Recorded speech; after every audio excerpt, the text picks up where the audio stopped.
zuciya ki ban gudun zama, idan da ke ba za ni nemi wata ba. Shi so sinadari a rayuwa, kuma da kaddararsa ban yi ƙarya ba.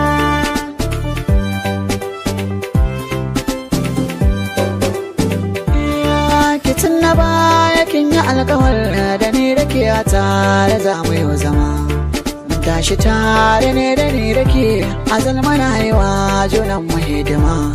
Komai ya zo a tare mu kai, hakan ya sa na sake zuci ne kuma. Muna a tare manya alkawar, ki girma yau maza na so da sake ba.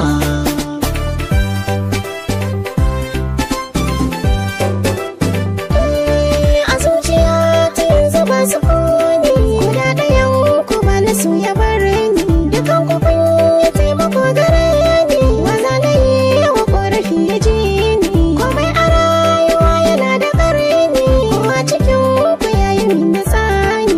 Ba ni tallafi a rayuwata, ba za na so kwaɗai ya bar ni ba.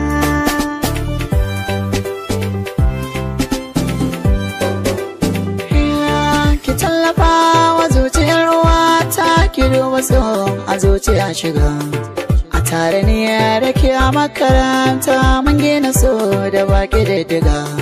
Mun shaku wanda ba misalata, kullum mana a tare ga daga. Kina da tarbiya da ilimi, ni ma ba za ni so in rasa ki ba.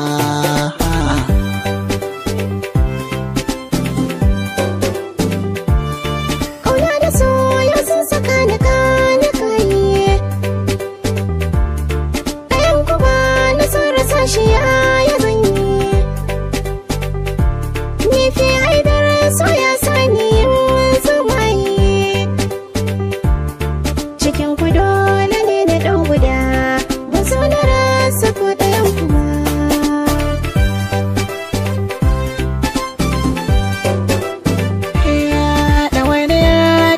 Tun abin ya kamata da a ce ki san da ni, domin na sanya san ki zuciya, san ba da nazari a ce ki da ni.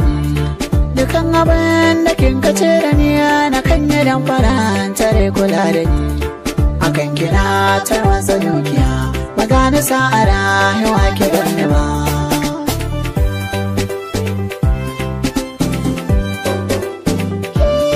Ga zuciya tana bugu da ƙarfi, zafin dafin ya zarce garwashi. Ga rijiya gaba dubu da zurfi, waza ya ban ruwa ina kishi.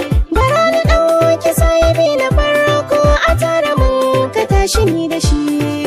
Ba za na manta ƙoƙarin shi ba, ya riƙe alƙawar bai sake shi ba.